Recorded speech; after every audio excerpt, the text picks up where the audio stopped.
भारत माता की। भारत माता की। नमस्कार। बॉन्सुआ, वणक्कम, सत श्री अकाल, केम जो।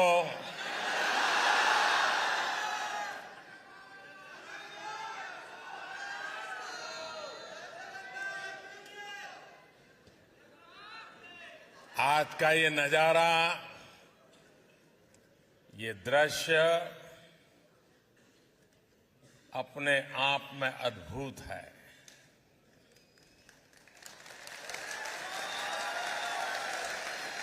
ये उत्साह अभूतपूर्व है और ये स्नेह आत्मीयता की अविरत धारा है। ये स्वागत उल्लास से भर देने वाला है। देश से दूर जब मैं भारत माता की जय का आह्वान सुनता हूं, कहीं से आवाज आती है नमस्कार, तो ऐसा लगता है जैसे घर आ गया हो।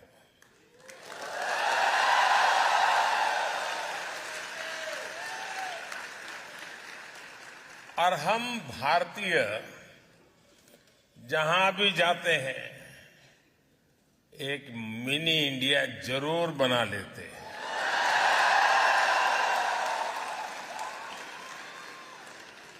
और मुझे आज बताया गया कि आज इस समारोह में बहुत लोग ऐसे हैं जो 11-11, 12-12 घंटे सफर करके यहां पहुंचे हैं।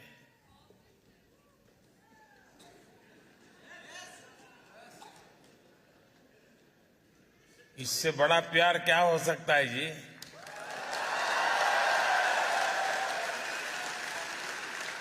और हम जानते हैं कि टेक्नोलॉजी के जमाने में किसी के लिए भी घर बैठ करके मोबाइल फोन पर लाइव टेलीकास्ट सुनना कोई मुश्किल काम नहीं है। लेकिन उसके बावजूद भी इतनी बड़ी तादाद में इतने दूर से लोगों का आना,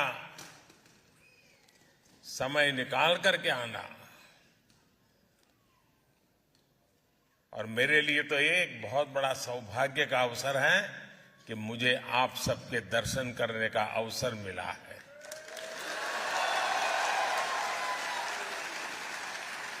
मैं आप सभी का यहां आने के लिए हृदय से बहुत बहुत आभार व्यक्त करता हूं।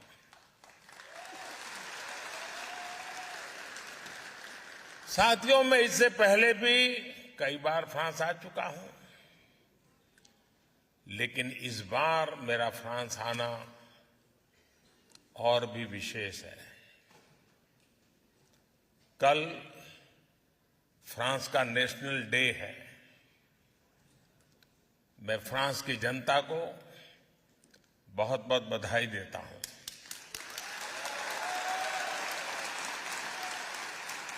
और इस महत्वपूर्ण अवसर पर मुझे आमंत्रित करने के लिए मैं फ्रांस के लोगों का हृदय से धन्यवाद करता हूं।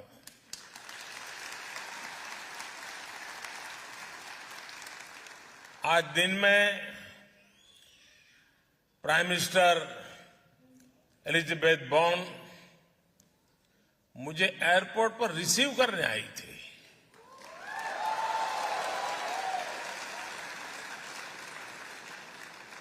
और कल मैं अपने मित्र प्रेसिडेंट मैक्रो के साथ नेशनल डे परेड का हिस्सा बनूंगा।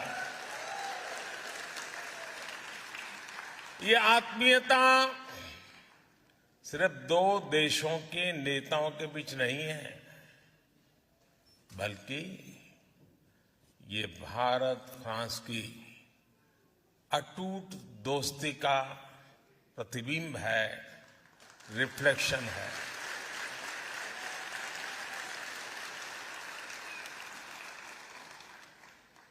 फ्रांस का नेशनल एंथम कहता है, मार्शो मार्शो, यानी लेटेस्ट मार्च, लेटेस्ट मार्च। हमारे यहां भी वैदिक काल से जो मंत्र हमें प्रेरणा देता रहा है वो है चरैवेति चरैवेति, यानी चलते रहिए, चलते रहिए, लेट्स मार्च, लेट्स मार्च। और यही भावना कल हमें नेशनल डे परेड में भी दिखाई देने वाली है। जल, थल, नभ में भारत की रक्षा करने वाली तीनों सेनाओं के जवान कल परेड में हिस्सा लेने वाले हैं।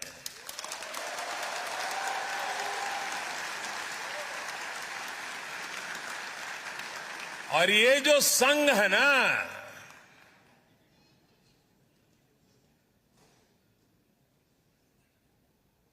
कुछ विशेष संघ है। संघ भी है, अलग अलग रंग भी है, और चारों तरफ उमंग भी है।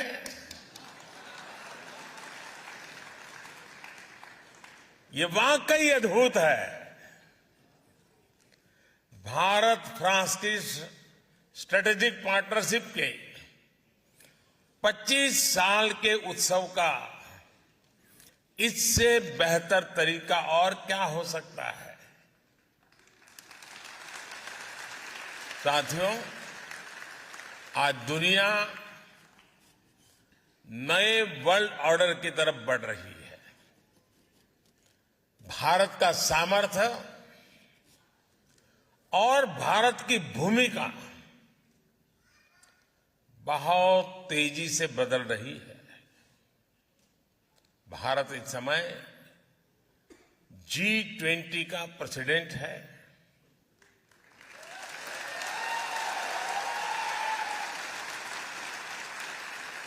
पहली बार किसी देश की प्रेसिडेंसी में ऐसा हो रहा है जब उस देश के कोने कोने में 200 से ज्यादा बैठकें हो रही है। पूरा G20 समूह भारत के सामर्थ्य को देख रहा है, उससे मंत्रमुग्ध है। क्लाइमेट चेंज हो, ग्लोबल सप्लाई चेन हो, आतंकवाद हो, कट्टरवाद हो, हर चुनौती से निपटने में भारत का अनुभव, भारत का प्रयास दुनिया के लिए मददगार साबित हो रहा है।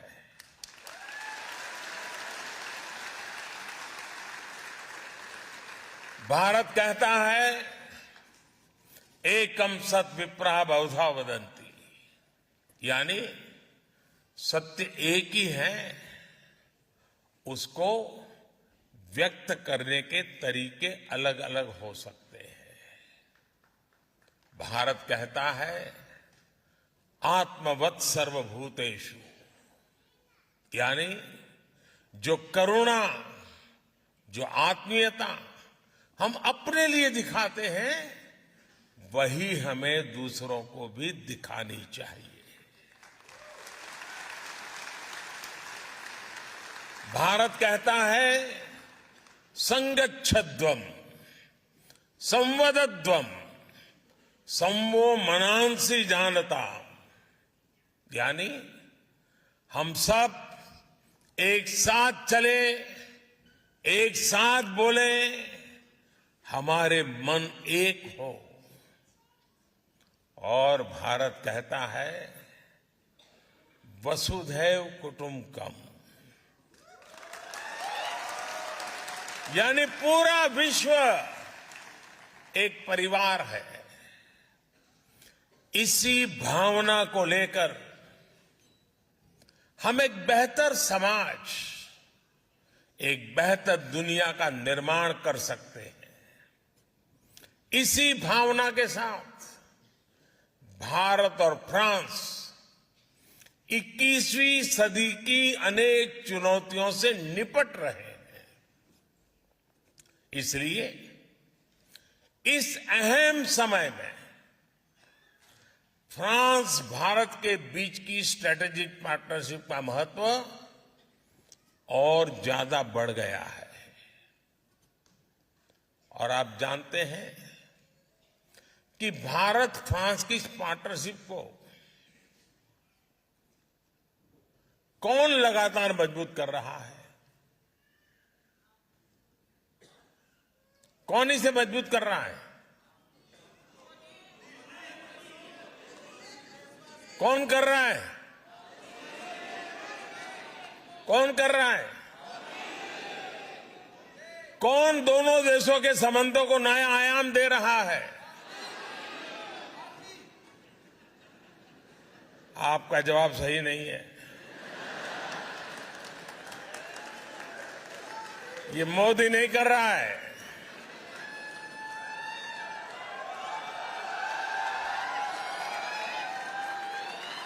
ये सब आप लोग कर रहे हैं।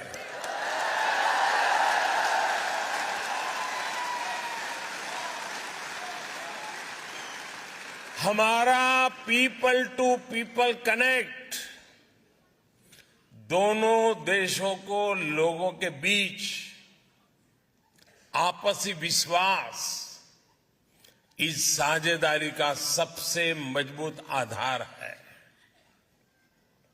यहां नमस्ते फ्रांस फेस्टिवल होता है तो भारत में लोग बॉन्सो इंडिया का आनंद उठाते हैं।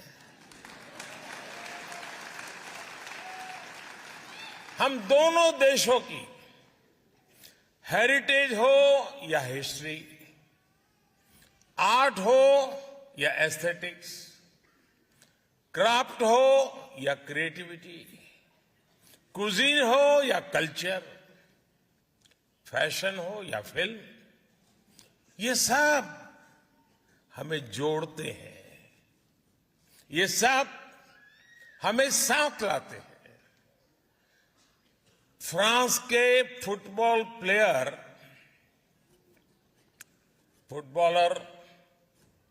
उनकी पॉपुलैरिटी तो आप इंडिया आकर के देखिए। किलियन मापे के जितने फ्रेंड्स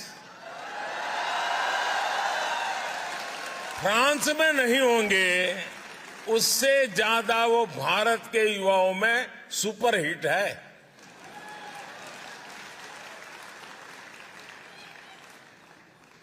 साथियों, मेरा खुद का व्यक्तिगत रूप से फ्रांस के प्रति लगाव बहुत पुराना रहा है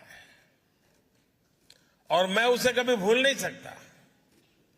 करीब करीब 40 साल पहले गुजरात में, अहमदाबाद में फ्रांस के एक कल्चरल सेंटर अलायंस फ्रांसे की शुरुआत हुई थी और भारत में फ्रांस के उस कल्चरल सेंटर का पहला मेंबर आज आपसे बात कर रहा है।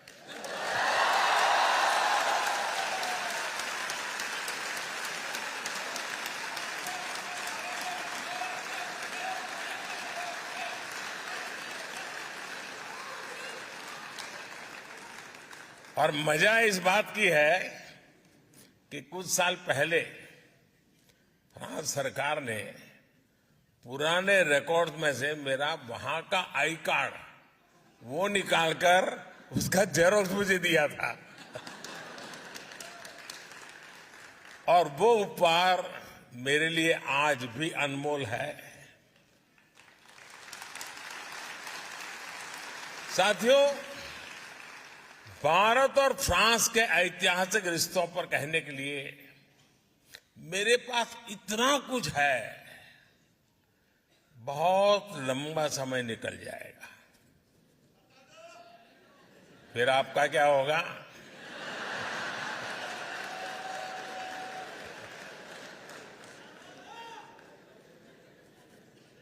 मैं जब 2015 में फ्रांस आया था, नौ शपैल गया था, तब मैंने वहां प्रथम विश्व युद्ध में शहीद हुए हजारों भारतीय सैनिकों को श्रद्धांजलि दी थी।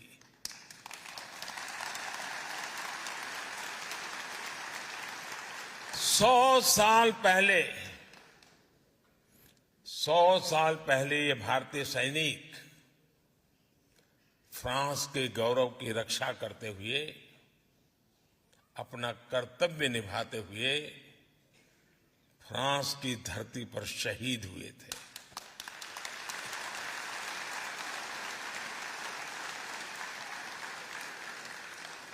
तब ये बड़ी इमोशनल पल है दोस्तों। तब जिन रेजिमेंट से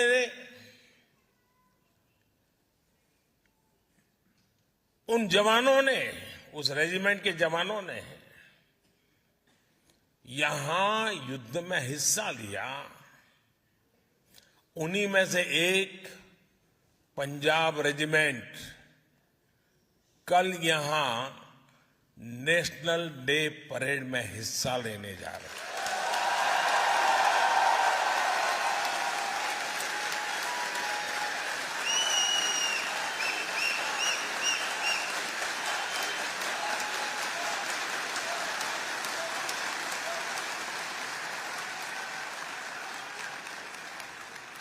सौ साल का ये इमोशनल कनेक्ट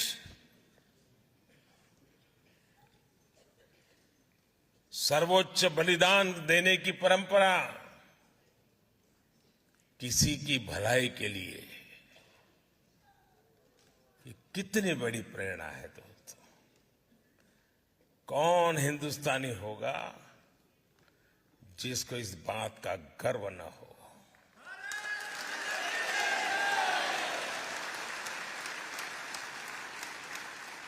उस समय निभाए गए कर्तव्य को, समर्पण को इस धरती पर आज इतने गौरव से, सम्मान से याद किया जा रहा है। Thank you France.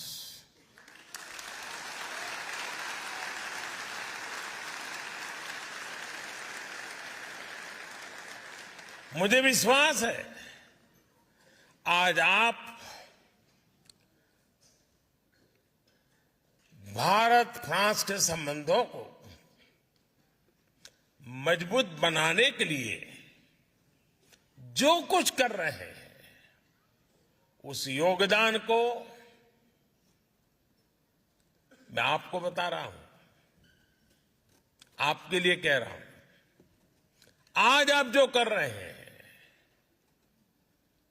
उस कर्तव्य भाव को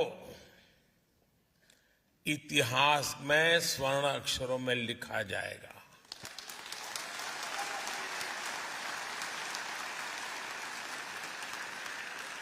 साथियों, फ्रांस का गौरवगान करते हुए महात्मा गांधी ने कहा था, लिबर्टी, इक्वलिटी एंड फ्रेटर्निटी। दुनिया को इन 3 शब्दों की शक्ति समझाने वाला देश फ्रांस है। ये महात्मा गांधी ने कहा था। जिस समय विश्व के अधिकांश देश भारत को सिर्फ आधिपत्य जमाने की दृष्टि से देखते थे, तब नोबेल पुरस्कार विजेता रोमा रोला ने कहा था, India is the mother of our civilization.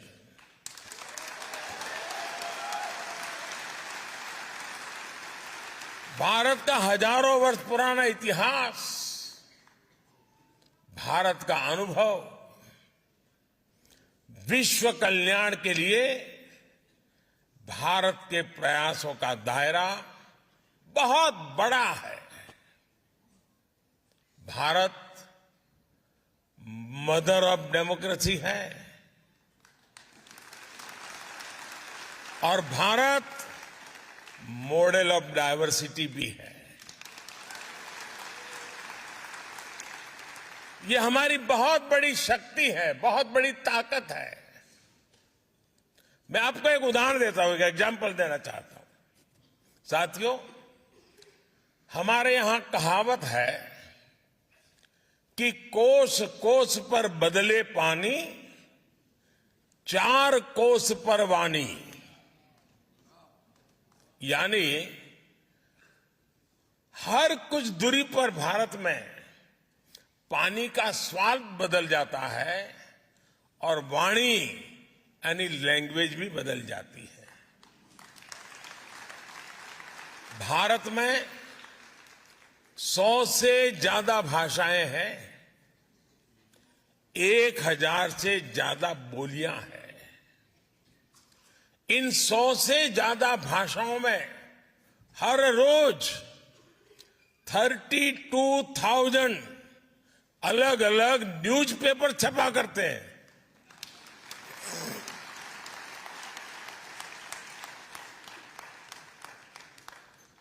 इन 100 से ज्यादा भाषाओं में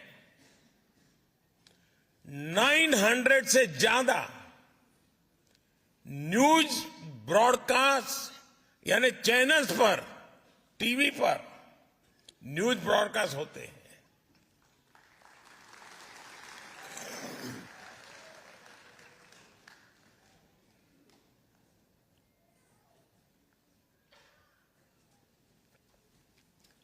इन 100 से ज्यादा भाषाओं में करीब करीब 400 रेडियो चैनल्स ब्रॉडकास्ट होते हैं। भारत में आज भी लिखने के लिए अनेक लिपियां हैं, स्क्रिप्ट्स हैं। हमारे लिए ये गर्व की बात है कि भारत अपनी इस महान परंपरा को आज भी जीवंत बनाए हुए है। भारत के स्कूलों में, भारत के अलग अलग कोनों में करीब करीब 100 भाषाएं पढ़ाई जाती हैं और बहुत से लोगों को ये पता नहीं होता कि दुनिया की सबसे पुरानी भाषा तमिल भाषा है।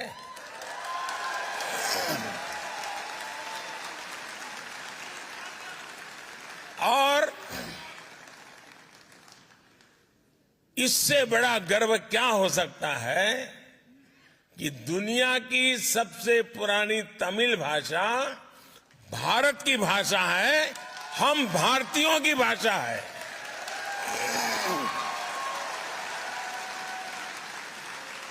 और साथियों, भारतीय भाषाओं की इस डायवर्सिटी का आनंद अब दुनिया भी ले रही है। कुछ दिन पहले आपने देखा होगा, टेनिस लीजेंड रॉजर फेडरर को विंबलडन ने थलाइवा कहा था।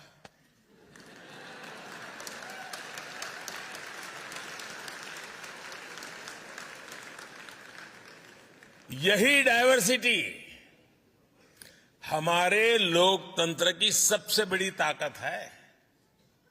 आज इसी ताकत के दम पर हर भारतीय अपने सपने पूरे कर रहा है, देश और दुनिया को आगे बढ़ा रहा है।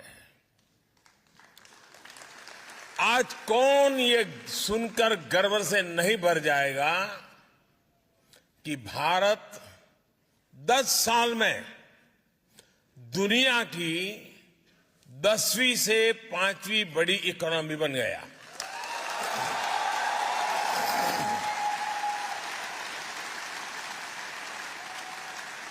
और ये गर्व सिर्फ भारतीयों को ही नहीं होता है।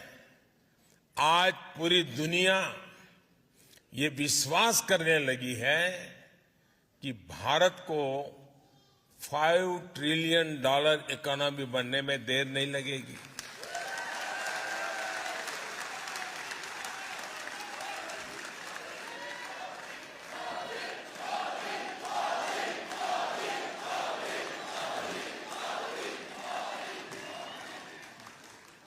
आपने हाल में आई यूएन की एक रिपोर्ट भी जरूर देखी होगी।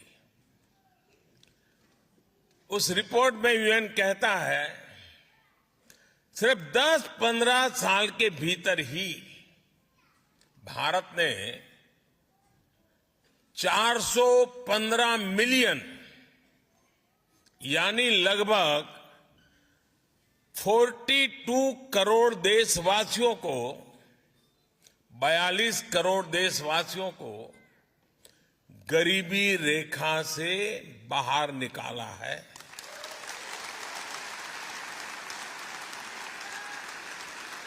आप कल्पना कर सकते हैं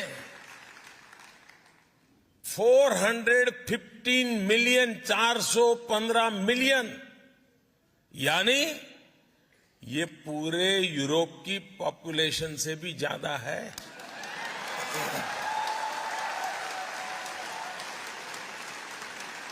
ये पूरे अमेरिका की पॉपुलेशन से भी ज्यादा है।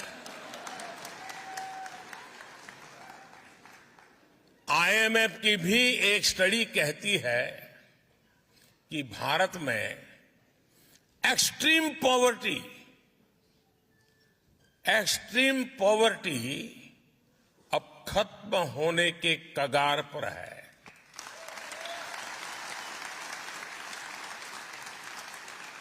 भारत जब इतना बड़ा काम करता है तो इसका फायदा सिर्फ हमें ही नहीं, सिर्फ भारत को ही फायदा होता है ऐसा नहीं, लेकिन पूरी मानवता को लाभ होता है। भारत के आगे बढ़ने से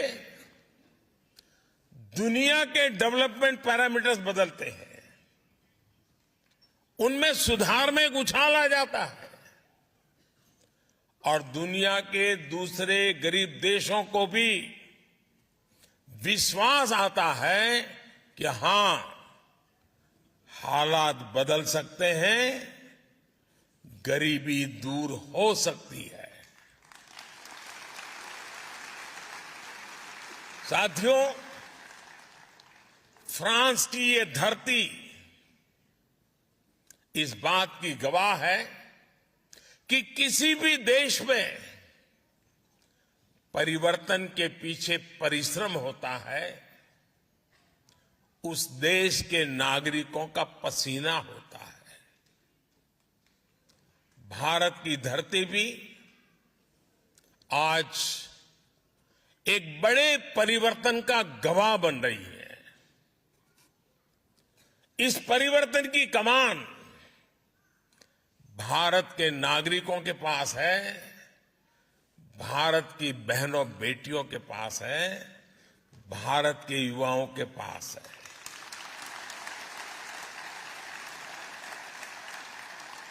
आज पूरा विश्व भारत के प्रति नई उम्मीद, नई आशा से भरा हुआ है। ये आशा, ये उम्मीद ठोस नतीजों में बदल रही है और इसकी एक महत्वपूर्ण ताकत है भारत का ह्यूमन रिसोर्स। ये ह्यूमन रिसोर्स संकल्पों से भरा हुआ है। साहस करने की वृत्ति वाला है। ये भारत की डेमोक्रेटिक वैल्यूज के साथ मानवता के कल्याण के लिए मजबूती से कदम आगे बढ़ा रहा है। साथियों, आज का भारत अपनी वर्तमान चुनौतियों, दशकों से चली आ रही समस्याओं, उनका स्थायी समाधान कर रहा है। भारत ठान के बैठा है कि ना कोई अपॉर्चुनिटी गंवाएंगे और ना ही एक पल का समय गंवाएंगे।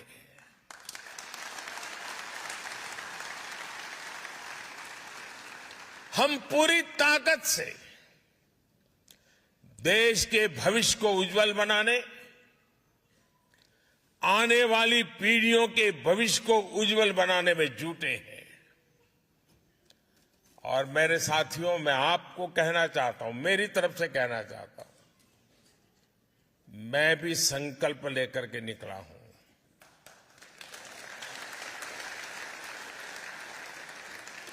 शरीर का कण कण और समय का पल पल सिर्फ और सिर्फ आप लोगों के लिए है, देशवासियों के लिए।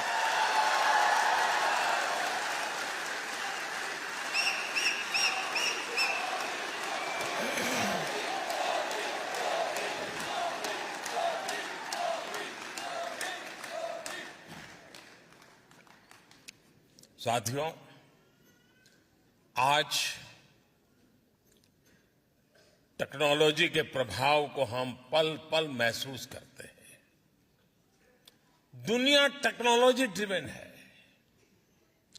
आज भारत के 25,000 से अधिक स्कूलों में 80 लाख से ज्यादा बच्चे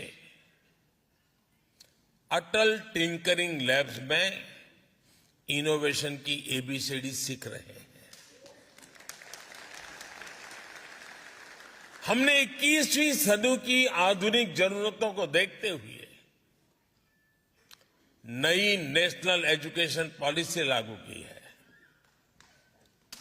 आज का भारत विमेन लेड डेवलपमेंट को आधार बनाकर आगे चल रहा है।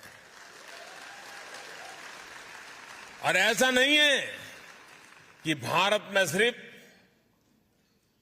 एक ट्राइबल विमेन, एक आदिवासी महिला भारत का प्रेसिडेंट के रूप में हम सबका मार्गदर्शन कर रही है।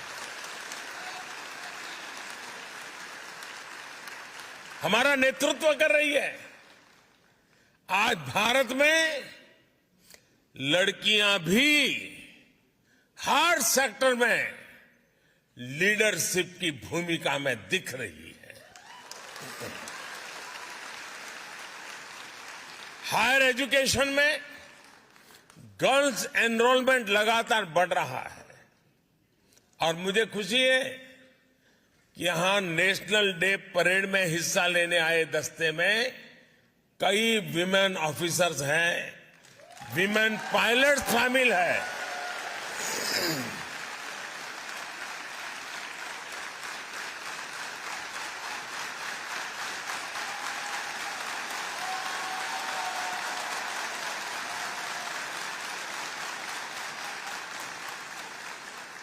साथियों, 21वीं सदी की दुनिया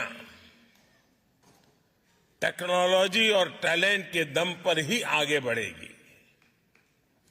भारत और फ्रांस के बीच साझेदारी का ये बहुत बड़ा आधार है। हमारा स्पेस प्रोग्राम इसका प्रमाण है। थुम्बा में जब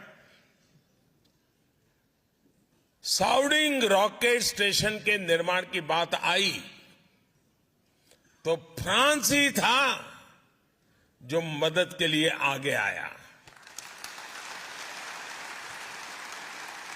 उसके बाद से हम दोनों देशों ने स्पेस सेक्टर में बहुत लंबा सफर तय किया है। आज हम एक दूसरे के सैटेलाइट्स लॉन्च कर रहे हैं और आपको खुशी होगी, अभी जब मैं आपसे बात कर रहा हूं तो भारत में चंद्रयान-3 की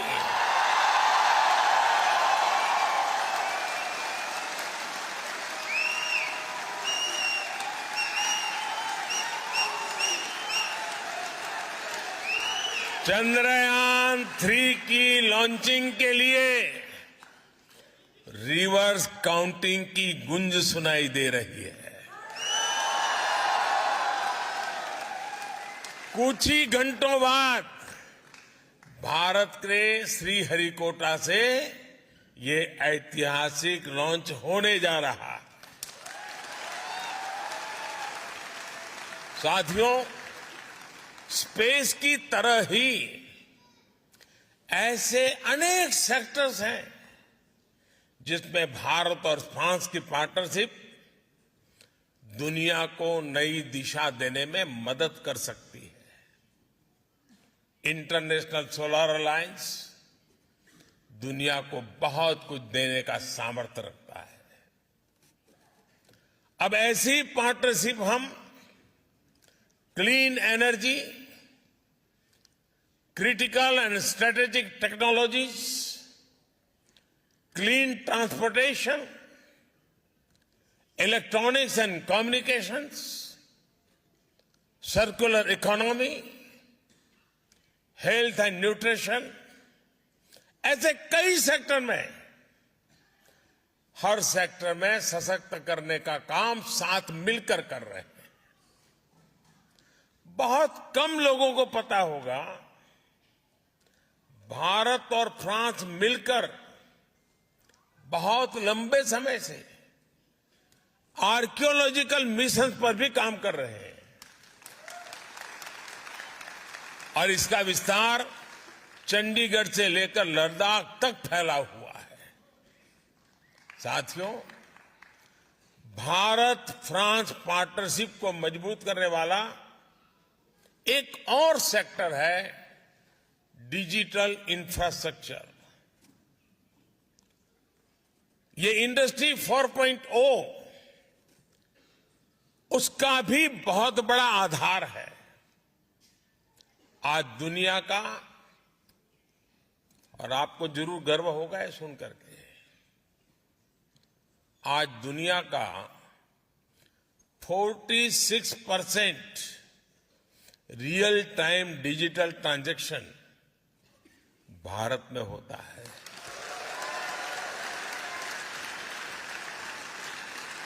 और मैं आपको भी चुनौती देता हूं कि अगली बार आप भारत में आए तो जेब में एक भी पैसा लिए बिना निकलिए घर से।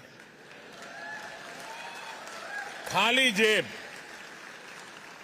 सिर्फ मोबाइल फोन पर यूपीआई ऐप को डाउनलोड करके रख लीजिए। आप पूरा हिंदुस्तान घूम करके आएंगे, एक नए पैसे कैश की जरूरत के बिना आप अपना गुजारा कर सकते हैं।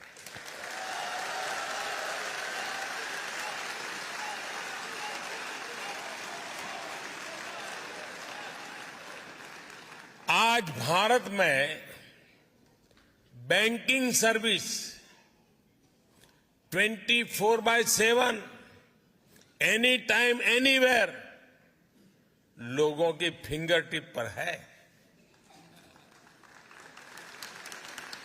डायरेक्ट बेनिफिट ट्रांसफर गवर्नेंस का हिस्सा बन चुका है। भारत का यूपीआई हो या फिर दूसरे डिजिटल प्लेटफॉर्म्स, ये देश में बहुत बड़ा सोशल ट्रांसफॉर्मेशन लाए हैं। और मुझे खुशी है कि भारत फ्रांस इस दिशा में भी मिलकर काम कर रहे थे।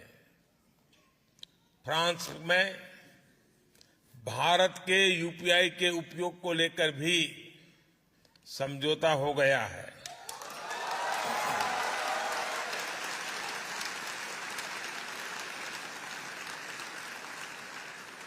अब मैं तो समझौता करके चला जाऊंगा, आगे बढ़ाने का काम आपका है।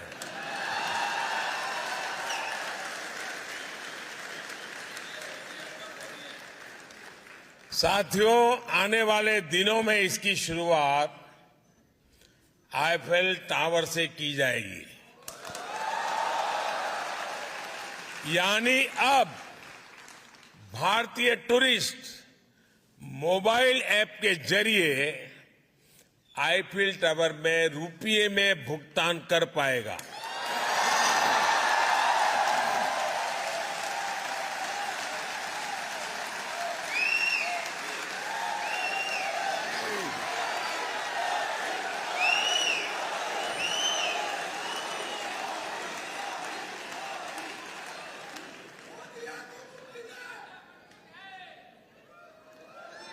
हाँ, मोदी है तो मुमकिन है, लेकिन आपकी आवाज ठीक नहीं कर सकता है।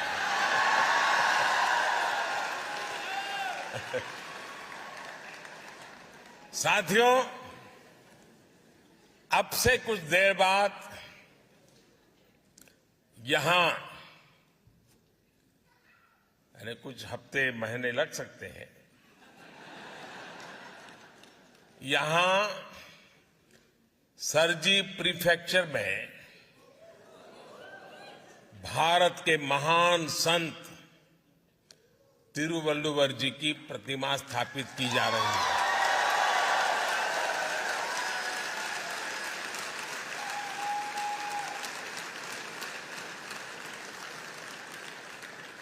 और संत तिरुवल्लुवर जी ने कहा था, इंद्रू पौड़ुदिन पेरित उवक्कुम तन मगैने चांद्रोन एनकेट ताय।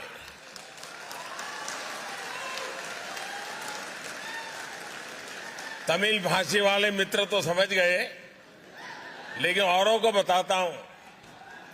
इसका अर्थ बहुत ही मार्मिक है और तिरुवल्लुवर जी ने सदियों पहले ये ज्ञान हमें दिया है। इसका मतलब है, जब एक मां अपनी संतान की प्रशंसा एक विद्वान के रूप में सुनती है, तो मां को इतना आनंद होता है, मां इतनी खुश होती है, जितना उसके जन्म के समय भी नहीं हुई थी। यानी संतान के जन्म पर जितनी खुशी हुई, उससे ज्यादा खुशी जनता की अपने संतान की सफलता पर होती है। मां के लिए कहा है। और इसलिए जब आप विदेश में नाम कमाते हैं, जब दुनिया आपकी प्रशंसा करती है, तो मां भारती को भी वैसी ही खुशी होती है।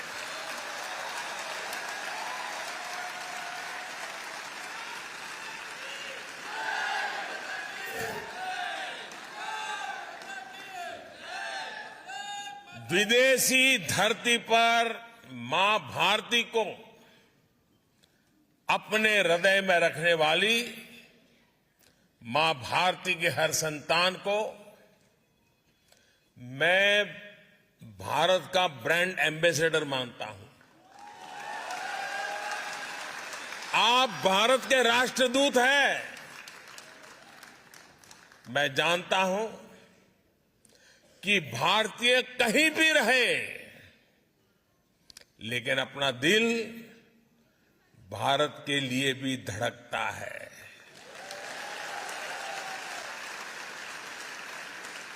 मैं अभी स्पेस की चर्चा कर रहा था और चिल्ला रहे थे आप लोग, चंद्रयान चंद्रयान चंद्रयान। मतलब आप है यहां, लेकिन दिल आपका चंद्रयान में लगा हुआ है।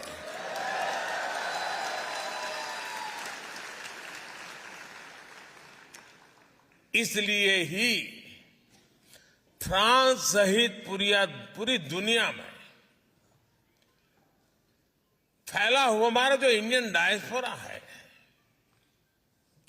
उस इंडियन डायस्पोरा ने रेमिटेंस का नया रिकॉर्ड बना दिया है। आप लोगों ने नया रिकॉर्ड बनाया है। बताऊं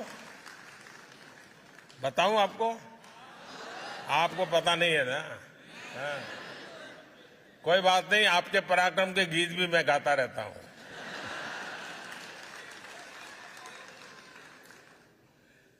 भारत दुनिया का पहला देश है जहां विदेश में रहने वाले भारतीय डायस्पोरा के माध्यम से एनुअल रेमिटेंस $100 बिलियन को पार कर चुकी है।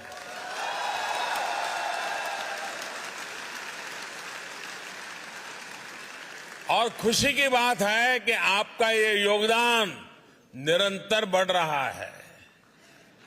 लेकिन मेरा आपसे एक और आग्रह है। मैं आपसे आग्रह तो कर सकता हूं ना?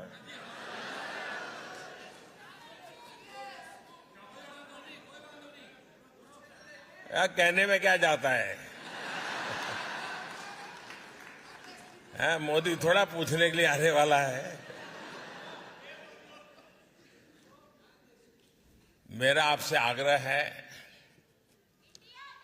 आपको अब भारत में निवेश के लिए भी पूरे उत्साह से आगे आना होगा। भारत अब अगले 25 वर्षों में विकसित होने के लक्ष्य पर काम कर रहा है। इसमें आपकी भूमिका भी बड़ी है। आप जिस भी सेक्टर में काम कर रहे हैं, उससे जुड़ी संभावनाओं को जरूर भारत में एक्सप्लोर करें। आज हर इंटरनेशनल एजेंसी कह रही है कि भारत आगे बढ़ रहा है, भारत ब्राइट स्पॉट है। भारत में इन्वेस्टमेंट की अभूतपूर्व अपॉर्चुनिटी बन रही है। आप भारत में इन्वेस्ट करिए। और आप जो जब कह रहा हूं ना, तो बाद में शिकायत मत करना कि मोदी ने तो बताया ही नहीं था। अभी अवसर है, और मैंने तो लाल किले से कहा था, यही समय है, सही समय है।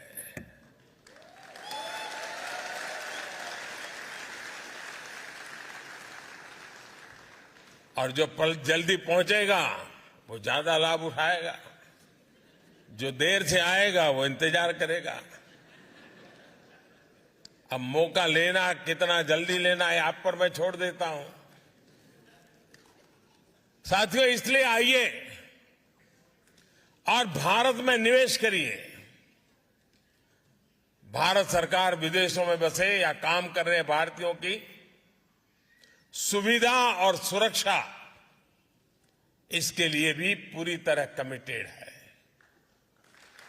जंग का मैदान हो या फिर प्राकृतिक आपदा, भारत अपने नागरिकों को संकट में देखकर सबसे पहले एक्शन में आता है। यूक्रेन हो या सूडान, यमन हो या अफगानिस्तान, इराक हो या नेपाल, हमने भारतीयों की सुरक्षा के लिए पूरी ताकत लगाई है। विदेश में रह रहा हर भारतीय हमारे लिए उतनी ही प्राथमिकता है जितना हिंदुस्तान में रहने वाला मेरा देशवासी है।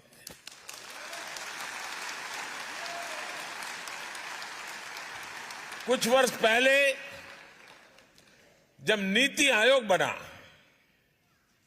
तो हमने इंडियन डायस्पोरा के सामर्थ्य और योगदान को उचित स्थान दिया है। इसमें मुझे कहते हुए खुशी है कि रीयूनियन आइलैंड में ओसीआई कार्ड को लेकर जो दिक्कतें थी अब वो दूर हो गई है। अब वहां ओसीआई कार्ड इश्यू होने लग गए हैं। अब हम कोशिश कर रहे हैं कि मार्टिनिक और ग्वादेलूप में भी इसका समाधान निकाला जाए।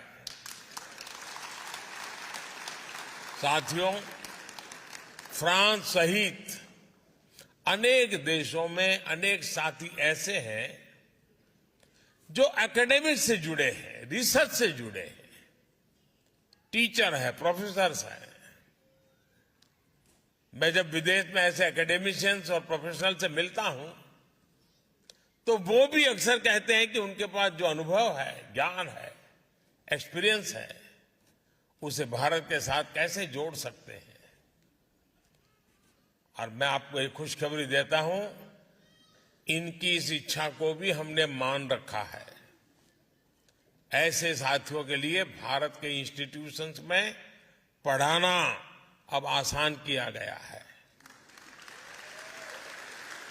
पिछली बार जब मैं फ्रांस आया था तब तय हुआ था कि फ्रांस में पढ़ने वाले भारतीय स्टूडेंट्स को 2 साल का पोस्ट स्टडी वर्क वीजा दिया जाएगा।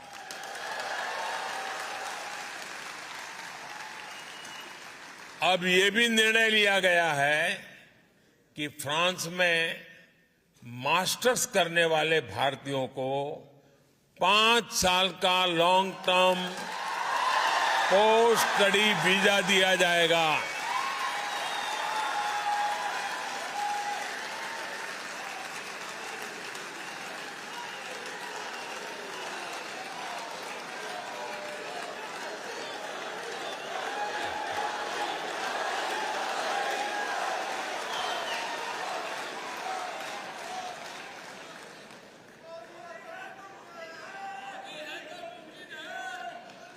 भारत सरकार ने फ्रांस सरकार की मदद से मार्से में नया कॉन्सुलेट खोलने का भी फैसला किया है। इससे भी आप सभी की सुविधा और बढ़ेगी। साथियों, मेरा फ्रांस के अपने दोस्तों से, यहां के नागरिकों से एक और आग्रह भी है।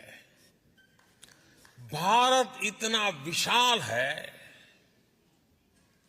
इतनी विविधताओं से भरा है कि हम भारतवासियों के लिए भी इसे पूरी तरह से देखने समझने के लिए एक जन्म कम पड़ जाता है। ऐसे विशाल भारत को देखने के लिए आज दुनिया उत्सुक है। आपको अपने इंटरेस्ट का कुछ न कुछ भारत में अवश्य मिलेगा। भारत में टूरिज्म का विस्तार साइट सीइंग से कहीं ज्यादा है। आप भारत की डायवर्सिटी देखेंगे तो भारत के दीवाने हो जाएंगे। हिमालय की ऊंची ऊंची पहाड़ियों से लेकर घने जंगलों तक, तपते रेगिस्तान से लेकर खूबसूरत समुद्र तटों तक, एडवेंचर स्पोर्ट से लेकर ध्यान और योग उसके केंद्रों तक, भारत के पास हर किसी के लिए कुछ न कुछ देने के लिए है। भारत की इस डायवर्सिटी को फील करने के लिए, उसे समझने के लिए हमारे फ्रेंच दोस्तों को भारत लाना ये आप सबकी जिम्मेवारी है।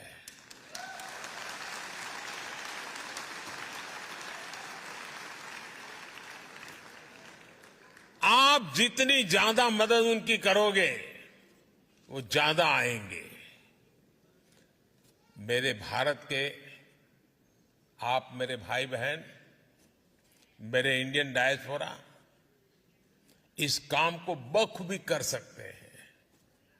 जिस तरह मोबाइल में या कंप्यूटर में एक्सेस कोड या पासवर्ड डालने के बाद एक नई दुनिया खुल जाती है, वैसे ही इंडियन डायस्पोरा भारत का एक्सेस कोड है, पासवर्ड है।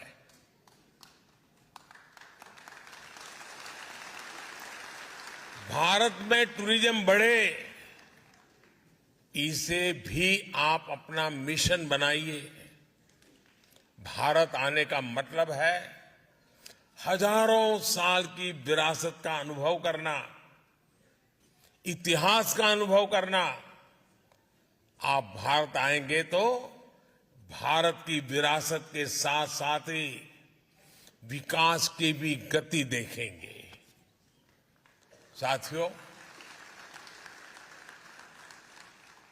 हम संकल्प करें, हमारी पूरी क्षमता से, हमारे अनुभव से, हमारे संपर्कों से, संबंधों से फ्रांस के नागरिकों को बहुत बड़ी मात्रा में भारत के साथ जोड़े। आप जब आए तो उनको भारत लेके आए, आप उनको भारत जाने के लिए प्रेरित करें। हमारा पीपल टू पीपल कांटेक्ट बढ़ेगा तब सिर्फ टूरिज्म नहीं बनता है, वो तो होता ही जाता है, लेकिन उससे जो अपनेपन का सामर्थ्य पैदा होता है ना, वो पीढ़ी दर पीढ़ी की एक अनमोल विरासत बन जाती है। और मुझे विश्वास है दोस्तों कि आप कभी इसमें पीछे नहीं रहेंगे। आप इतनी बड़ी तादाद में आए, आप सबके दर्शन करने का मुझे अवसर मिला। मैं आपका हृदय से बहुत बहुत आभार व्यक्त करता हूं, बहुत बहुत धन्यवाद करता हूं। हमारे साथ बोलिए भारत माता की, भारत माता की, भारत माता की। धन्यवाद।